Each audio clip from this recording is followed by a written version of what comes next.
Welcome, good afternoon to the second session in the concluding series of plenaries. This is a session where we are with 4 directors, and the session will be moderated by my fellow colleague from the PanIIT EC, Mr. Raj Nair. I will introduce Raj Nair and hand over the session to him, and he will carry the complete session forward. Raj Nair, who is the Vice Chairman of PanIIT Alumni India, is a graduate of IIT Bombay and IIT Ahmedabad. He is the recipient of the Distinguished Alumnus Award and the Distinguished Service Award from IIT Bombay. He is known for his annual prediction of how the year ahead will be for the world, for key countries and India, based on factors ranging from technological developments, politics, economics, global risks, government policies, power imbalances, etc. He correctly predicted the 2008 global credit crisis, 2 oil price crashes, the tepid growth in the European Union, India's economic growth year after year.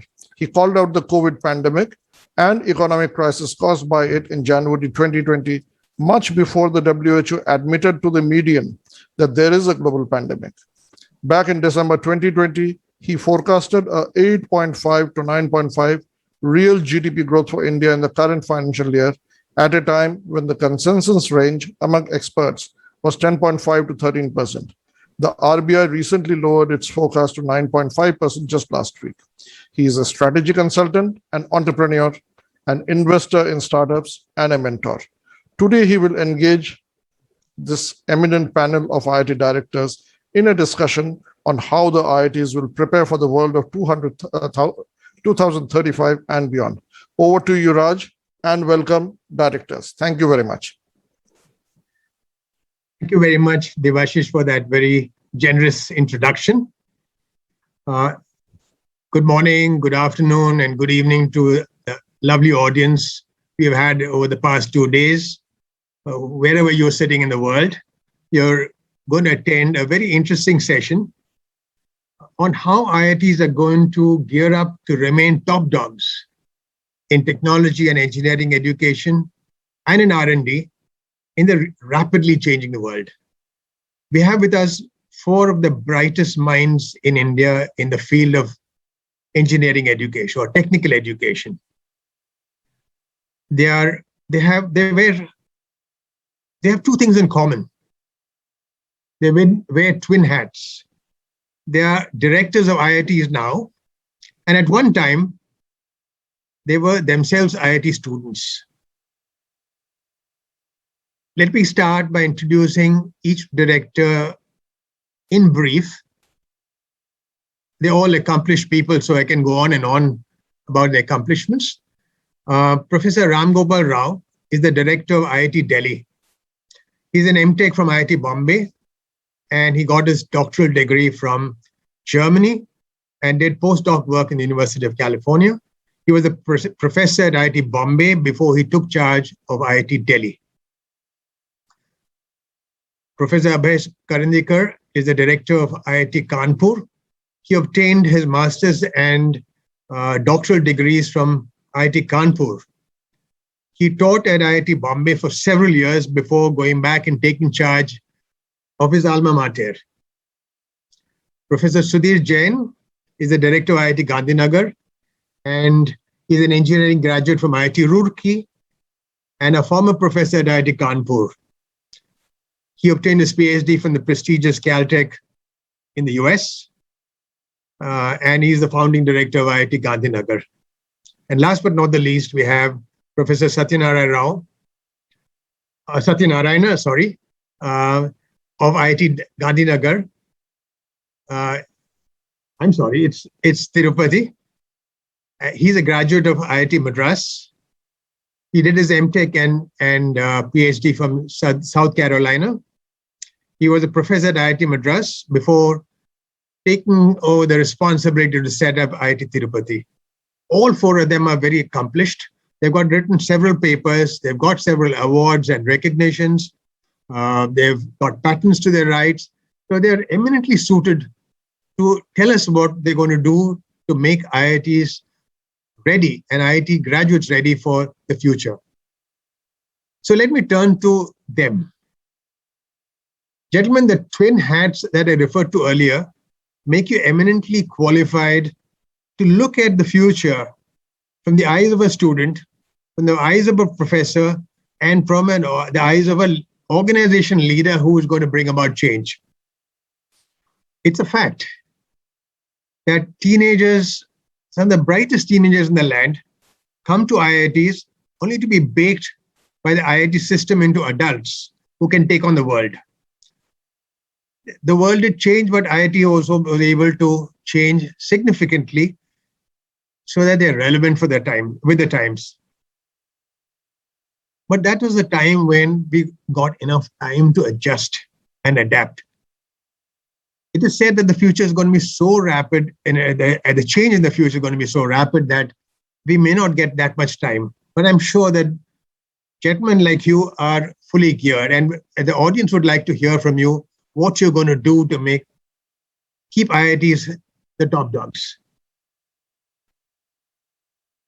There is a prediction by the World Intelligence Congress that artificial intelligence, virtual personal assistants, chatbots, IoT, and so on and so forth are going to impact so much that they will replace 69% of a typical manager's workload by 2024. This is a prediction made 2 years ago. But 2024 is just 3 years away from now. So what it really means is that the role of the manager is going to change significantly, and a lot of what he or she has been doing will not be relevant because it will be done by software and hardware which we technologists develop. And some jobs will be gone. There's an even more dire and drastic prediction that 40% of all the jobs that we have today, what we see today, will be gone, kaput, by the year 2035. That's just 14 years away. 14 years is nothing in the lifetime of a country or an institution. So, but history is replete with examples of how every job replaced by technology has been replaced by many more jobs, at least more than the jobs that have been lost, whether it's automotive or any industry. So I don't worry so much about the fact that there are going to be job losses, because I know there have been new jobs created. But what these two predictions don't say are two things. We as engineers and technologists are creating devices and software which are changing the jobs of everybody else, every other profession, whether it's a lawyer, a doctor, a banker, insurance agent, or advertising agent, or whatever it is, or even in manufacturing. But it's coming back to bite us also. It's changing our profession of engineers and technologists. And so this two-edged sword, we have to be prepared for. The other thing is this 40% job loss in 13 years might sound huge and scary. As I said, there are new jobs coming. But when these jobs come, we might find it difficult. And we won't have enough time to reskill people who are 40s, late 40s and 50s and 60s. But surely we can do something about the graduates who are coming out now and probably have continuing education for those who have already graduated. So a lot depends upon you. When I looked at the list of jobs that are on the hit list, let's say, I found that there are so many things in common, and you must have realized it too, that it's repeatable jobs that require coordination, scheduling, comparing, verifying. These jobs are done better by technology than by human beings.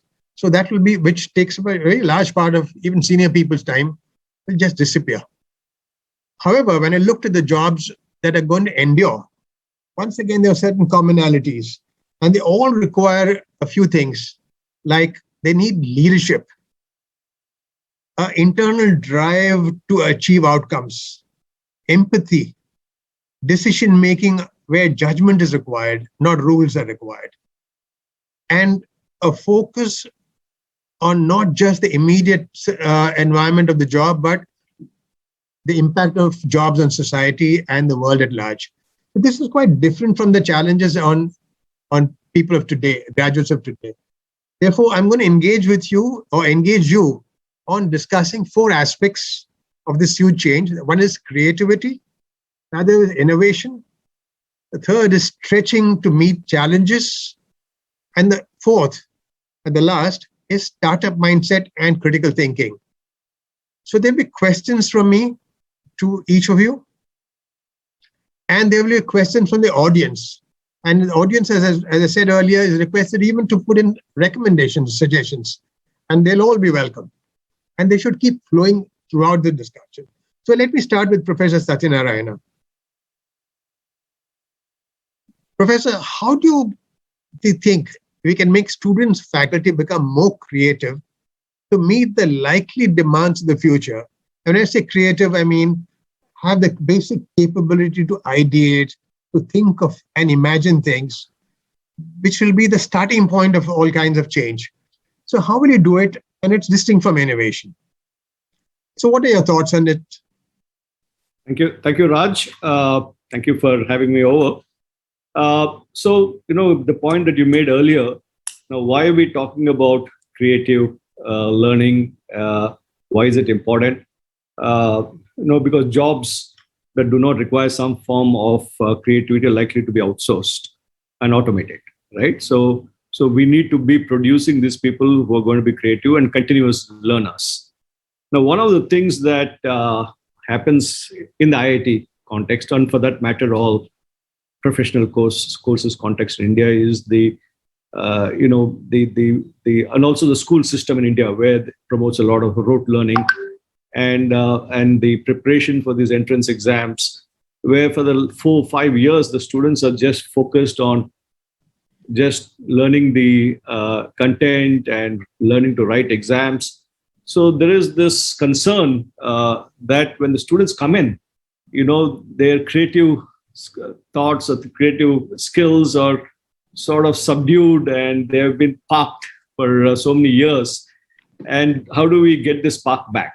Okay, so this is something that in fact, I had this discussion with some of my colleagues, saying that is this really killing their creative skills? And but the conclusion that from the discussion I got is that no, they've been dormant. Okay, the thing is to how to get it out again. So the important thing is that creative learning, to recognize that it is an intentional process and can be developed in the students. And this needs to be encouraged by the faculty in terms of how they teach, how they do the pedagogy of the courses, how do they bring in aspects of this in the way the students learn their courses. And also nurtured by the institution. The institution also has to create this environment to bring this out through creative curriculums that are, make this happen, and a lot of learning activities rather than just the teacher pushing in material, setting up tinkering labs, then various clubs that make students come together to make things happen. But see, all this requires that the students must first master the requisite disciplinary knowledge and the skills. That is the fundamental, because mastering and integrating different types of knowledge, whether it's factual, whether it is conceptual, procedural, builds the foundation on which the novelty emerges. So the important thing is that they should be very strong in their basic courses. And then through course projects and learning activities that we create, that we bring into the courses to encourage students to think creative and also critically, and to connect ideas across different courses. So this is where the need for bringing in a interdisciplinary way of looking at things, it becomes very important. And a lot of problems today are solved in a very interdisciplinary way, and also in teams of people working together to identify the common themes of the same. So we need to get make the students start becoming comfortable when dealing with unstructured and ill-defined problems. Now this is where the challenge is for us, because now one of the big challenges we have is especially with the current JEE system, where you're doing multiple choice answers, or where they're not really solving problems Getting them to start thinking and through this is where we have a great challenge and how we're going to. So this is where faculty also play a major role in motivating the students to explore new ideas, to think of different ways of doing things, to integrate knowledge across the areas. And so I know many of the IITs are trying to do this. I will give you an example from my home institute, IIT Madras. In IIT Tirupati also, we're trying some of these things. Being a new institute, we're still getting these things. Like they run this set of courses like Discovering Creativity. There's a whole semester course on discovering creativity, where the students are taken through, they're asked to do empathy walks, identify problems to work on, and so on. And then there are other courses like Purposeful Engineer. You take up grand challenges. For example, earlier session, I was listening to the SDG 17 goals. So that's a grand challenge. National Academy of Engineering has come up with 14 grand challenges. So you say, take up these grand challenge problems, identify a problem, walk around on your campus and identify this. Then there's another course saying Engineers Saving Lives, where they identify how do I make, so students go. So there are some of these initiatives that it has been recognized that we need to nurture this, and different institutes are bringing in courses like this. I'll stop there. Right. Yeah. Can I just go to Professor Ram Gopal Rao? We just heard Professor Satyanarayana saying that creativity is dormant and it can be sparked. What one sees is that every class has at least 10% students very creative. Now, what do you think can be done to make the remaining 90% creative? What kind of interventions do you think will work? Yeah, thank you. I think to me, creativity is something that will happen when our institutions become more and more heterogeneous.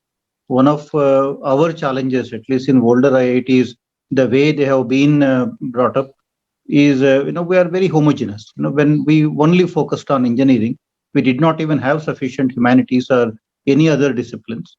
And everybody, came to the same exam. Everybody was taught the same thing, and they interacted with the same set of people. I think that was one issue that we are trying to correct still. So we are now trying to become a kind of idea factories where, we are bringing industries in touch with our faculty and students. So there are interdisciplinary kind of programs which are now, quite popular on our campuses. We're also bringing in international scholars and students to teach our students. I think these unlike minds, which is what we are all fostering as a concept now. I think when all these unlike minds come together, that is when creativity will thrive.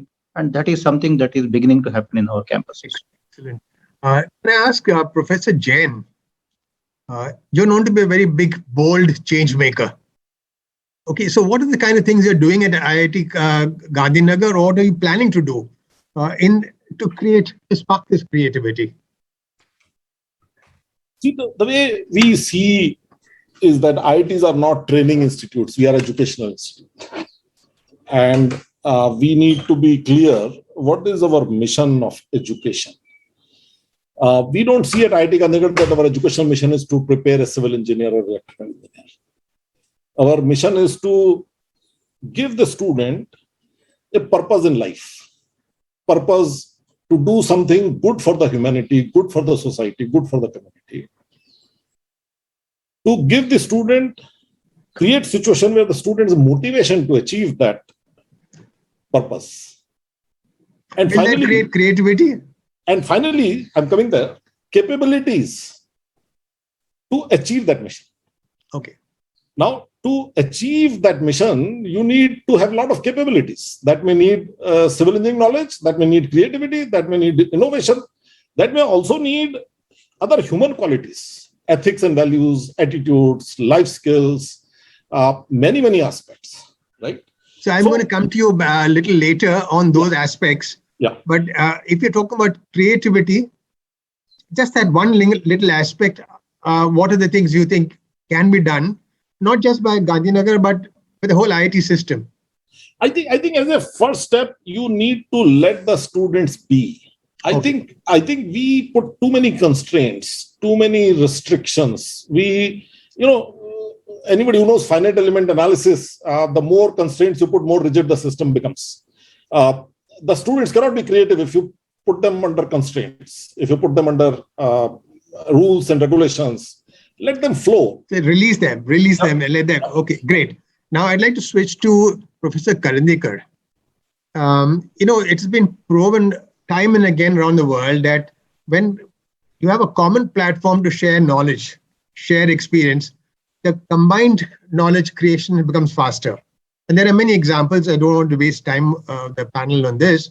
But what do you think? How do you think you can create a situation where there's a common platform for sharing experiences of the 23 IITs and whereby everybody is lifted? And we suddenly see the whole IIT system creating very creative people and not be people constrained, and therefore they start thinking in one direction. So what can you do as a director to create that kind of a community which shares a platform for learning how to become creative? It's not easy. Yeah, I think so. Thank you, Raj, first of all, for inviting me to this panel. I think there are many ways in which, the 23 IITs interact with each other, and this interactions happens at the students level, and this interactions also happens at the faculty levels. But at the same time, I think the interactions also happens through exchange of ideas in terms of curriculums that is there. And one thing that IITs can do in terms of enhancing the creativity of the students is to, and I think this has happened in many IITs, is to introduce more flexibility into the curriculums. Actually, since the time that perhaps you graduated, over the years, IITs have introduced significant flexibility into the curriculums and have really drawn upon each other's experiences. And the other thing is to introduce, experiential learning, which is, traditionally has been somewhat missing in the IIT curriculum, and which actually throttles creativity to sort of some extent. Yeah. Now, these are the kinds of changes, and although we don't have a formal platform for interactions with the 23 IITs, but I would say that informal interactions at various levels keep happening all the time. And I think we learn from each other's best practices. So there is a urgent need right now because students have been away from the campus, the young undergraduates. So how do they become creative is a question I'm going to ask you in the context of a larger question. How do we make students innovative? That's a second topic. And somebody has asked a question as to how can we make the undergraduates creative when they're not even anywhere near you? They're not able to connect with you or with the campus. So is there some thought that you can build into your answer to my question, larger question about how do you actually make IITs much more innovative than it is? I know it is hugely innovative compared to what it was when I was a student. And when I say innovative, I'm talking of converting these ideas into and existing elements of knowledge into solutions for humanity, solutions for industry, for business, or whatever it is. But the first part of the question I would like to ask is about how will you share this learning experience of how to deal with creativity when students are away from the campus? They never even seen IIT. Yes, I think that, of course, it has been a big challenge. And I think we have been grappling with this challenge at all.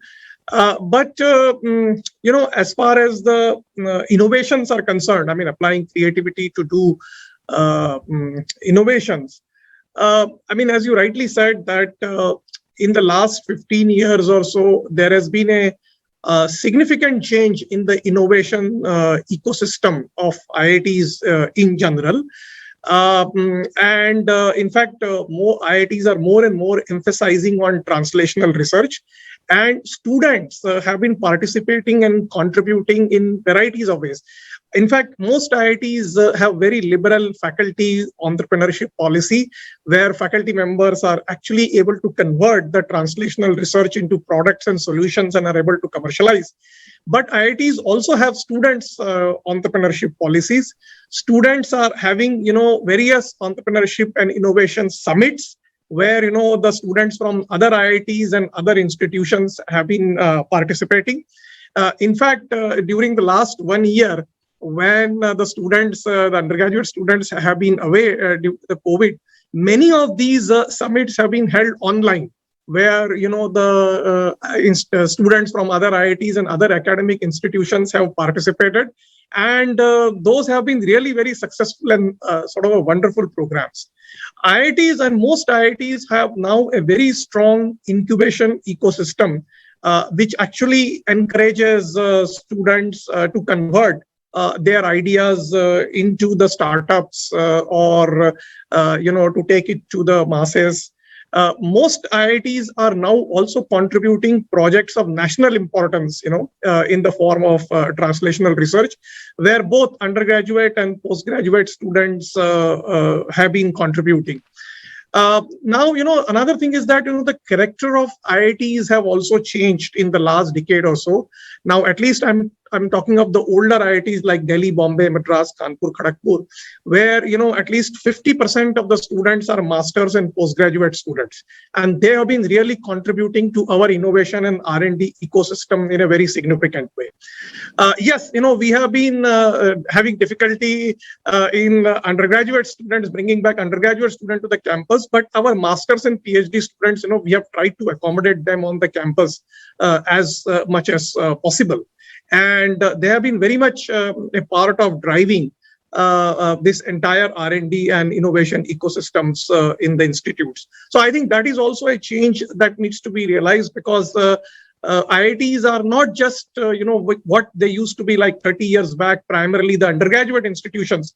IITs are also now the postgraduate institutions, where more than 50%, in fact, if you look at Delhi, Bombay and Madras, more than 50% students are actually masters and PhD students, and their contributions in driving the innovation ecosystem is actually quite enormous. And I think the other thing, finally, the last thing that has happened is that there has been now a significant interactions with the industry. I mean, industry academia collaborations has also increased in the last decade. And this has been like a two-way traffic. Industries have come forward to bring their R&D problems to the faculty members, and at the same time, more and more faculty members are now coming forward to take up the R&D challenges that the industries throw at them. So in that sense, I would say that there has been a very good beginning in the last a decade or so, and I feel that this is bound to accelerate in the next decade, given the overall ecosystem that our country is in.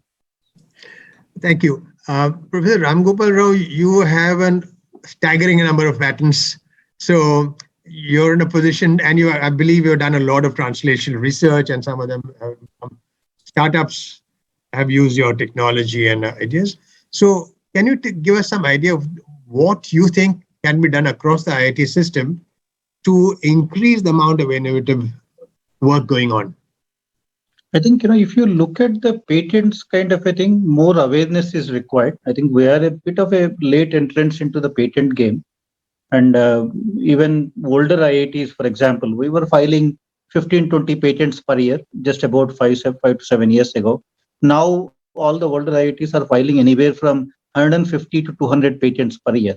But I still think it is on the lower side compared to the research that happens on the campus. The number of patents we are filing, even across the nation, is still very low. For example, I work in the area of nanotechnology, and I was looking at the 2019 data at India level. For example, compare it with US. US files one patent for every 5 publications in the nanotechnology area, one patent for every 5 publications. India files if you look at the total papers and patents, India files one patent for every 300 publications in nanotechnology area. That's a kind of a vast difference that exists between India and US kind of ecosystems. And I think unless we protect our IP, the startups, the deep tech innovation, all that, will be a far cry. So I think we need to generate that awareness, put in place the processes, and ensure that we protect our IP before we publish it. Kind of. Okay.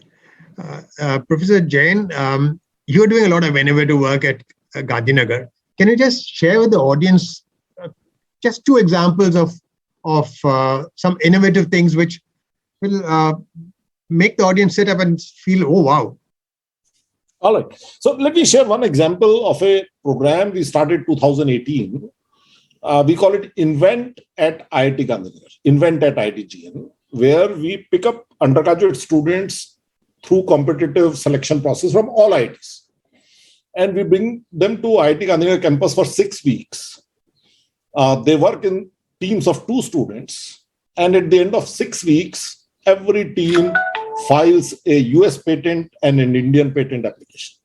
Oh, wow. Now, this whole thing has been done with the help of some well-wishers of the institute who happen to be IIT Bombay alumni, who helped us bring 2 professors from Cooper Union in New York, and they helped us with the technology know-how of making the students do this kind of work in 6 weeks, undergraduates. These could be first-year students, second-year students, third-year students. Wow. Because this is a summer program. So imagine these kids have just done first year, second year, or third year. And they are paired after they arrive here. So the IIT Kanpur kid may be working with the IIT Gandhinagar kid, and so on and so forth. I think the amount of creativity that our students have and the capabilities that they have is enormous. We underestimate them. And we need to develop the methods and the systems to really harness that kind of an energy. Yeah. Unfortunately, we could not do it in 2020 and 21 because of the pandemic. Oh, but this is staggering. Now, Professor Satyanarayana, you got a very new institute where you can almost redefine, or not define, others have to redefine, you can just define. So what would you do for innovation? And this idea which we heard just now from Professor Jain is quite wonderful. We've lost Professor Karnikar's video. Yeah. So, one big advantage as a new institution that we have is we are starting with a clean slate, and we have all these institutions that have been around for 50 years and so on, which have, and we coming from the system know a lot of learning that has happened, and you can start from scratch. You don't have the baggage and the that you need to fight against to make changes in the system. But at the same time, it's also been a challenge. A lot of these initiatives, whether it is coming into the startup culture and so on, has happened over the years. And, the students also look up to examples of the seniors, how they did it, how that culture has been built in. And this is something that we are a little bit struggling with to get that kind of mindset among these new students, because they don't have all the seniors and there's not enough. Can I just stop you there, please? Sorry to interrupt. Now, there are some people in the audience who are saying, why don't you involve us, the diaspora, living away? No, that's where I was leading to. That's where exactly I was leading to. Just now a question, a suggestion. Some look, we are willing to help. Yeah, exactly. So you're not alone. I know. I was setting up this thing to appeal to the alumni from all the IITs to help us. Got it. Create this environment. Come and interact with the students and so on. So here's an opportunity to do that, and we are various initiatives. We have just started off. We have. This year, the third batch has graduated. The first few years, you're just setting up your basic systems and so on. But now we have come to a stage where a lot of these initiatives we're rolling out, and we're able to do it faster than the other institutions, the previous institutions, because a lot of learning that has accumulated. So I would like to use this platform to appeal to the alumni from the older IITs to come and help our new IITs, especially the third generation IITs that we belong to, in creating this ecosystem. For us at PanIIT, all generation IITs are IITs. Yeah. And we are all helping. And you just saw Gandhinagar saying that they're inviting students from all IITs, not just their own IITs. There's a possibility the system working as one. And getting his initiatives funded by IIT Bombay alumni. Let me go quickly to Professor Ramgopal Rao. I talked about startup culture. What I meant is the startup mindset and not the running to set up startups instead of doing core learning. So I'm saying, how do you create this mindset in researchers, in students, in faculty, that is as an approach to learning, teaching, being creative, innovative, outcome oriented? Startups value time. They know that they have to do this by such and such a date. So there's always this energy, which is so different from the energy you see in old, stodgy companies. Might be doing well, but you go to a startup and you see the energy levels are different. How do you think you can create that kind of energy level in across? Students are easier to create, researchers a little easier than that, a little tougher, and faculty, which has got its own methods because the pedagogy has been set. How will you change all that? One thing It requires the change. you need to realize is, though we are considered to be older IIT, but in the last 5 years, we have created an IIT Gandhinagar at IIT Delhi. We have wow. recruited about 198 new faculty members, 198 new faculty members. We started at least 9 new academic units. We admitted 2,500 additional students. It's almost like a second generation IIT in a third generation IIT. So we are constantly evolving. Those days are over when older IITs are all stuck and they are old. If you think of it, we are pretty young. It's just a 60-year-old institution. And by any standards, these are very young kind of institutions. And I think there are a lot of changes that are taking place, which is also very important for alumni to know, because, for example, if you take education, like what Karandikar mentioned, now we have about 11,000 students at IIT Delhi right now. And we have about 3,500 PhD students. Just imagine, for 11,000 students, 3,500 PhD students at IIT Delhi. That's true of Bombay, Kanpur, and that ratio is different for different institutions, maybe, but this is the kind of a number that we are talking of. When you look at the research impact, IIT Delhi, some of our institutions are among the top 50 in the world for research impact. While people complain that we are not, world class, we are not ranking in those rankings and all that, look at the research impact. We are actually around top 50 in the world. And if you look at the innovation, right, which is again, if you want to measure it by patents, we are filing anywhere from 150 to 200 patents per year.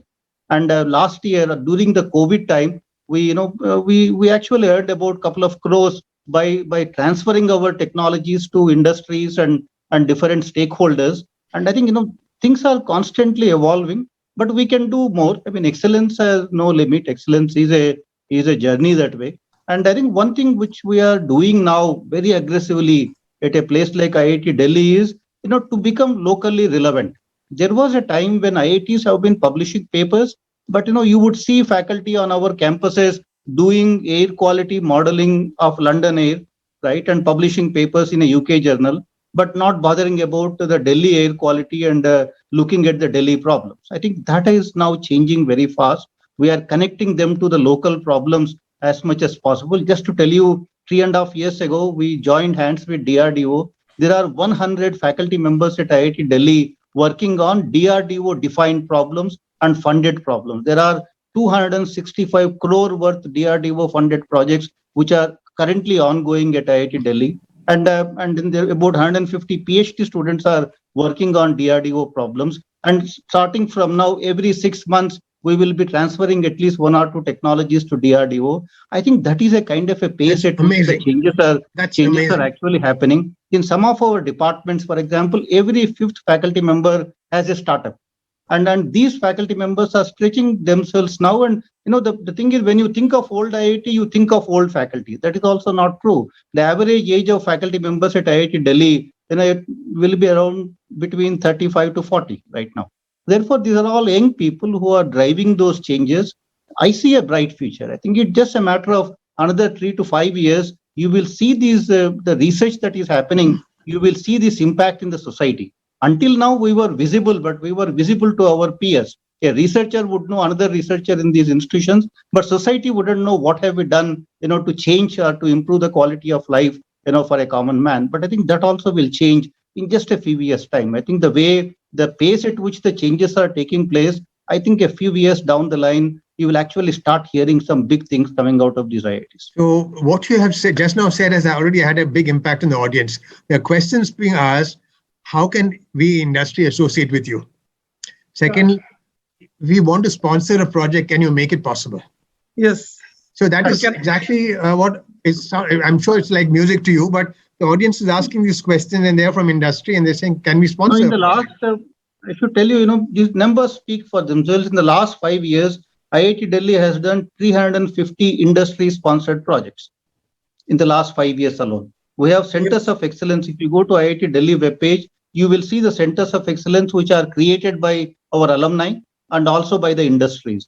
And through these centers of excellence, people come together and work on the problems which are defined by that particular alumnus who has funded that COE or the industry which has initiated that COE. Okay. All these mechanisms are now possible. That sounds fantastic. Before I go to Professor Jain, I think Professor Karandikar wanted to say something while Ram Gopal Rao was talking. Yeah. No. I was just I wanted to add to Ram Gopal's things, and there was a question in the chat box also. I saw that what about this Bay Area US universities are connected with the startups. So I just wanted to say on each of these older IITs like Delhi, Bombay, Madras, and now Kanpur. In fact, in IIT Kanpur, we have achieved the historic milestones of having 100 startups on the campus in their portfolio. Currently, we have over the last 6 years about 162 startups, but currently which are in the incubation phase are about 100 startups, and this is the same. I know that in Bombay and Delhi. So there is a large incubation ecosystems which is happening, and large number of alumni are actually acting as mentors to these startups. Of course, IIT Kanpur, is mostly taking the help of IIT Kanpur alumni. Okay. But actually, on this forum, I would like to appeal that we will welcome the mentorship from alumni of any IITs. Okay. And Actually, PanIIT has got a program to provide mentors across to all the IITs. We just started off with the younger IITs because they don't have too many alumni, but we were happy to spread it across to all the IITs. Now, finally, let But me I think can I add just some Jain. numbers to that? In the startup, India is ranked 3rd right now. There are lots of startups happening here. IITs are ranked 4th in the world for unicorn founders. Now, if you look at which institutions have produced highest number of unicorns, all IITs together have come 4th in the world right now. So, many of these things are happening. So something for us all to be proud of, and it probably beckons for a better future. Now, Professor Jain, we discussed so many things so far. One of the things is, how do you actually make students and faculty aim for stretched goals? Can you provide some challenges? Like in the US, it's very normal for DARPA to give out challenges. And there's a historical reason why these things are happening. Are you doing something like that, or do you think that something like that is possible in IITs? See, certainly. At IIT Gandhinagar, one of the key ideas that we implement is that when the new student shows up after 12th class, we say that we will treat you as adults and we will hold you accountable for your actions and let you run your life, which means we will not tell you to come to class. And we will not tell you why you are not submitting assignments. We will let you fail. And if you fail rough courses, you may have to leave. And we will not deal with parents. Absolutely. We don't deal with parents. Right? Now, it is easy to say that, but we actually implement it. So in March 2020, we said to the students, just as we are not asking faculty to vacate their apartments, we are not going to ask you to vacate your hostels. And IIT Gandhinagar never asked students to vacate the hostels. At any given point of time, we had anywhere from 30% to 65% of our students in the hostels. Now, that is stretching. Because now the students are running their affairs, running their life. Today, when a student of first year, we have 65% of my first year students in the campus. When my students want to go to city, the permission is not given by the wardens or the deans. The permission is given by the student leaders themselves in a systemic manner, right? So the way I see it is that we have to be ourselves problem solvers. We have to run the institutes in a stretched manner, what you may, and the students will follow. Students are much smarter than what we credit them with. So my contention here is that we must trust our young faculty, young students. At IIT Gandhinagar, for example, the faculty recruitment committee is chaired by an assistant professor. A full professorial candidate also finds sometimes very amusing that an assistant professor is the gatekeeper for further discussion on his application, her application. So to my mind, that is stretching, letting them take responsibility, letting them take initiative, and treat them as your equal. Give them the autonomy, give them the authority, and let them be. I think that is what we need to do. Great. Now, in view of the kind of questions that have been coming up, let me ask each one of you to answer one question. That is, how would you like industry and alumni to help you and support you? Some concrete answers, maybe 1 or 2 points. Maybe you can think about later and connect with PanIIT. But what is the topmost point that comes to your mind? We can start with Professor Satyanarayana, then go to Ram Gopal Rao, to Abhay Karindikar, and then to Sudhir Jain last. Over to you. Yeah. So now, see, I think a lot of the people and also the alumni are not aware of the extent of interaction we have with the industry. Okay, and that's been pointed out also by my colleagues earlier. But definitely there is a room for much more interaction with the industry. And So one suggestion. Yeah. One wish from your side. Yeah. So we wish that more of them. Now we have started off this professors of practice and so on, where we're getting people from the industry to get more engaged with the institute, not only in coming and teaching and getting involved in projects and so on. So we wish that that the industry actually, the big challenge is in some of the situations, the industry is ahead of the academia in some of the technologies and other things. And if the industry can spare these people to come and teach a full course or a part of a course, and also interact with the faculty and the students in making them aware of the industry problems, I think that will be a great first step. Professor Ram Gopal Rao, what will be your one big wish? I think one thing that at least 3 alumni have done recently at IIT Delhi, which is what I hope can be replicated on a larger scale.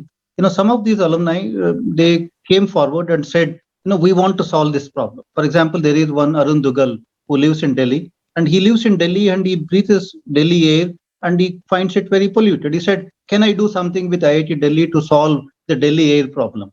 And he has gathered, through his friends and contacts and all of that money, and he has created a center of excellence for research on clean air. A lot of things are happening because of that, because alumni have come forward, connecting with faculty and students, connecting with the government and trying to solve the Delhi air quality problem. And similarly, another alumnus, Suman Sinha, created a center of excellence for renewable energy because he runs a big company and he feels that IIT Delhi must do a lot more work in the renewable energy. He has again gathered all his contacts and he has put in money, connected all the faculty. Now a lot of great things are happening on the renewable power. Another alumnus, Yardi, he runs a big company on smart kind of buildings and all that. He again initiated a major activity for our faculty and students to work in that area. I think that is where the passion, also gets associated with the funding they provide. Their networks become available to us. I think that is how we can make an impact. I want to see that happening more and more. Oh, great. Professor Karindikar, your wish? Yes, I think what Ram Gopal and Professor Satyanarayana have already mentioned, how alumni and industry can get involved either in the form of professor of practice or working, with the faculty members in sponsoring the research. I would like to mention 2 more addition to that. One is, I think alumni, and particularly those alumni who are working in the corporates, can really work with the faculty members to see that some of the research that is getting it into the IITs, that can help commercialize and, transfer to the industry. In fact, in the last 10 years and earlier, as Ram Gopal has also mentioned, that lot of research has happened, but more needs to be done in terms of filing the patents, IPR protections, commercializations, evaluating the technology for licensing, and then, determining, what is the correct licensing practices. In all these things, the alumni who are working in the corporate R&D or in the corporates, I think can really greatly help. That is number one. Number two, recently, apart from professor of practice, IIT Kanpur board recently introduced a position where faculty members can hold joint appointments with the industry. So in fact, they can hold dual designations and joint appointments. And this will really allow, faculty members to maybe work for 9 months in IIT and maybe 3 months in the industry and maybe in the summer. And this will also provide an opportunity for mobility of faculty members from the industry to the institute. I think that needs to happen much more, which is very much there in the US university, a seamless mobility of the industry professionals to academia and vice versa. And I think that is something that we need to tell. It is happening in a very small level now. You will find 3 or 4 or 2 or 3 professor of practice or 10, 15, adjunct faculty members. But I think this needs to really happen, in a very, very significant way, where we can say there are 100 faculty members, who are from the industry, and maybe 50 academics, are spending some time in the industry. So I think this is what is needed. That's superb. Professor Jain, even if you got 5 wishes, tell us one. Yeah. So IIT Kanpur is a very outward-looking institution, and many IIT alumni, senior IIT alumni, actually are working with us in their Vanprastha Ashram concept, where they live in the campus and they help us build relationships with the industry, with the alumni. And as a result, we get a lot of initiatives, ideas, and funding from the alumni. That's what I was telling you about Invent at IIT Kanpur. It was entirely an alumni effort. So I would have one wish. Anybody who wishes to see an interesting institute, come and visit us. Experience it. See if there is a vibrant campus. Do you see vibrancy in the security guard, in the housekeeping staff, in the student, in the faculty? Because it doesn't happen in isolation. You can't have a dull-looking staff and very bright-looking students. It has to be the entire ecosystem. And I challenge the alumni, if you are interested, come and spend a couple of days. Experience it. Just start a coffee before you start dating and build a relationship. I think let's start somewhere. Let's start with a cup of coffee together. Okay. Cup of coffee, the offer will be taken up. I think we'll from cup of coffee from all the IITs, not just Gandhinagar. So it's been a fantastic conversation, which makes us feel that we are really on our way to becoming a very powerful system. We already are. It'll become more powerful and more relevant. And I don't want to summarize all the things that you discuss under the 4 heads: creativity, innovation, stretching, and whatever. I just repeat the last round of discussions. What I heard you say is that you'd like to have a very concrete kind of interaction with alumni and industry, and you got some specific suggestions, and we'll sit down with you and figure out how we can actually put it to action. We'll talk to our alumni also. We invite practical suggestions on these 4 things. One is IITs want professors of practice, people from industry to come, share their knowledge so that most relevant things that are happening in industry get conveyed to IITs, and IITs can do something about it. Similarly, as there has to be other way around also, for a dual designation whereby the professor is on campus for 6, 8, 9 months and is in industry for 3, 4 months. That will create a tremendous bond and value creation both ways. So if alumni and industry who are participating in this conference can hear what we just said, please take action, and all the IITs will be happy to get to this. Second thing is, there are local problems everywhere where the IITs are. There are 23 IITs, which means almost the whole country. Can alumni proactively look at those problems, get organized with the local government, with the alumni to fund, get involved with the institute, and so that faculty and their research facility can be used to solve that problem. And these are real possibilities. As Professor Ram Gopal Rao said, air pollution in Delhi. Every city where the IITs are there, there's a problem, and alumni can do something. The third thing is, how do we actually, can alumni participate actively by trying to commercialize and I'm using a big word, one word to capture a lot of things, commercialize the research which is going on in IIT. It will encourage the faculty and also benefit industry. And lastly, come to the campus. Don't sit at a distance and ask, what do you want from us? Come to the campus, experience the campus, get inspired, and then say, let's do this or let's do that. So with that, I'd like to conclude this session. Thank you very much, all the directors, for having very clear ideas about how to take IIT and not suddenly get stumped as, oh, what do we do in 2040? You're pretty clear right now itself, and you want to engage with faculty, whether it's alumni and industry, to make this IIT, the whole IIT system fantastic. It's already fantastic. It can become much better. Thank you very, very much once again. And thank you for the audience for the numerous suggestions and questions that have been asked. It's been a great pleasure for me to be with you. And I hope in the future, many more alumni and industry participate with IIT to make good for them, good for IITs. Thank you very much. And over to you, Ashish. Thank you. Thank you. Yeah. Thank you, Raj. Thank you, Professors Ram Gopal Rao, Professor Jain, Professor Karandikar, and Professor Satyanarayana. I will not take much time. I think you have had a detailed discussion, and I think at a very depth where I would not like to venture into, but I think all of us have gained out of this discussion. There are certain thoughts which I think have resonated with all of us. So with that, I would like to thank you all. And we will definitely be now working even more closely with all of you to figure out what our next steps are going to be. Thank you very much. Good evening and have a nice day. Thank you.